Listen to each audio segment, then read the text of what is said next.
Hello, Doolin Church. It's me, James Henry, your pastor, and I'm here with another weekly moment. If you've been following along, you know that we are working on the 5 vows we make when we become members of the church. We make a vow to support the congregation to which we belong with our prayers, presence, gifts, service, and witness. We've talked about the first three. This week, we're here to talk about service. What does service look like when we vow to support the church with our service? Now, certainly, if you're a part of a congregation, in this case, if you're a part of Doolin or any other congregation, certainly some of that service may be very specific to the congregation to which you belong. Things like singing in the choir, playing the bells, running tech on Sunday mornings so that there's a live stream. It might include volunteering for Ministry of Hope, one of our monthly outreaches to folks in the community who are hungry and in need. It might be through volunteering to teach a Sunday school class or to be a part of youth group. These are all ways to serve. But it struck me as I was preparing to speak about this that one of the things that John Wesley said was the world is our parish. And so service is not just something you do for the church to which you belong. Our vow to serve is a vow to serve God. To serve God in the midst of the congregation and outside the congregation as an extension of our work in the world. So, for instance, when you are kind to a stranger, when you're out in the world, you are serving. You are living into that vow. When you serve someone you know, when you're caring for someone you know, when you buy somebody a cup of coffee who might be needing a cup of coffee in that moment. When you speak a kind word, these are opportunities to serve. Now, it might be something like Appalachia Service Project, where you go out into Appalachia and help families in need through that wonderful organization. Or it might be Rebuilding Together. We just had a team who engaged here in the greater Northern Virginia area, over in Alexandria, helping to repair a person's house. These are ways to serve. There are services that happen in and through the church, and there are services that you provide as the church out in the world by being you. When you do the things that you're called to do and you do them in the best possible way you know how to do them, those are opportunities to serve.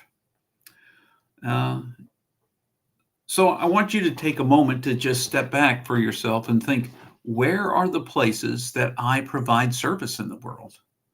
Where are the places that I can help someone else? Are there places I'm already involved in that maybe I could step up? Is there a way I could step up at Doolin? If you're a member of Doolin, if you're watching this from somewhere else, whatever church you might be a part of, is there a way you might serve that congregation?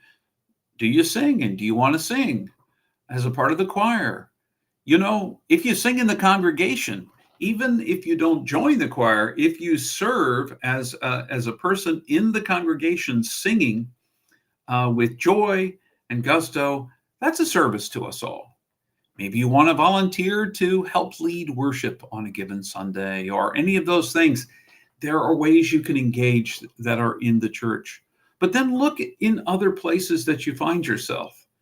Maybe if you have children that are involved in sports. How can you help other families on the sports team? How can you help your child learn to be the best person they can be? That's a form of service. Uh, where are you called to serve?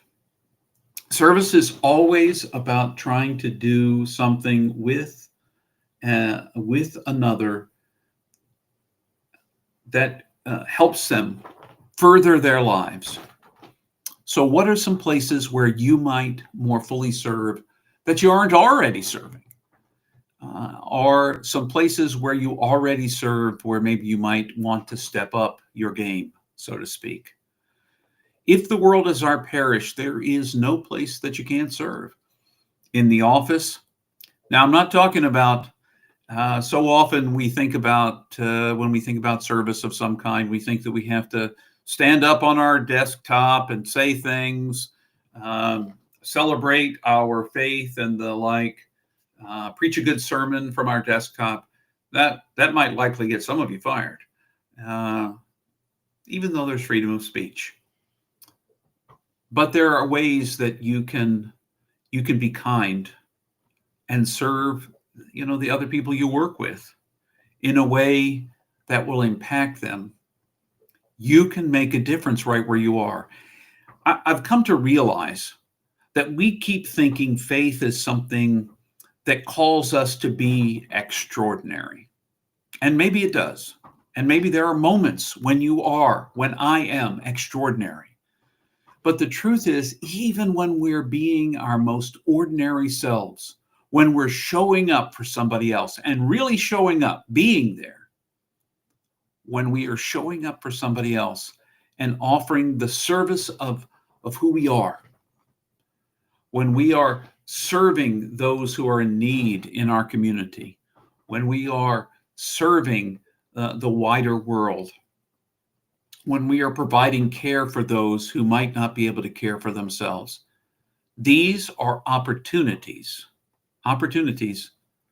to live out this calling, this vow.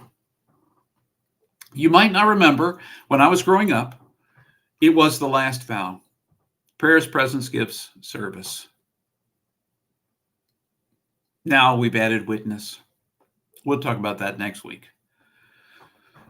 But service, um, we live in a society that probably needs more people willing to serve. And there are a variety of ways to do that. So look around you. Where do you see your greatest gift and the greatest need in the community? And where can those two meet? Where can you bring together your greatest gifts with the world's greatest needs? Because those are places where you might be called to serve. Sometimes it's a big thing. Sometimes it's a very ordinary thing. But no matter which one it is service at its very best. And it's what we're called to do. When I look at the life of Jesus, I see someone who served selflessly again and again and again. And he didn't do that to model what divinity is all about. He did that, well, maybe he did. Maybe it was partially about divinity. But he modeled that because that's what it's possible for human beings to do, to truly serve, to serve the community, to choose to live in such a way that your life touches other lives in a positive way. Certainly there is enough negative touching in our world.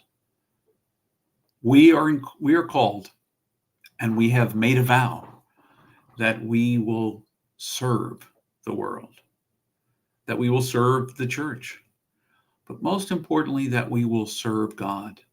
And I think we serve God best by serving the world and our church and our community in the ways that we're called to. So perhaps this is a week for you to ponder: how can I serve? What is my passion? What are my gifts? And how can they be put to use by you, O God? Traditionally, in the United Methodist Church, at the very end of the year, on New Year's Eve, we used to have what was called a watch night service. And part of the watch night service is a very traditional prayer by John Wesley. I'm not going to repeat the whole thing for you right now, but essentially one of the things in John Wesley's English that he prayed for was he invited God to put me to put me to what you will. It's like perhaps in the Lord's Prayer, and we'll talk about this in a sermon series starting in January, but your will be done, your heart's desire be done. How can I be a part of that?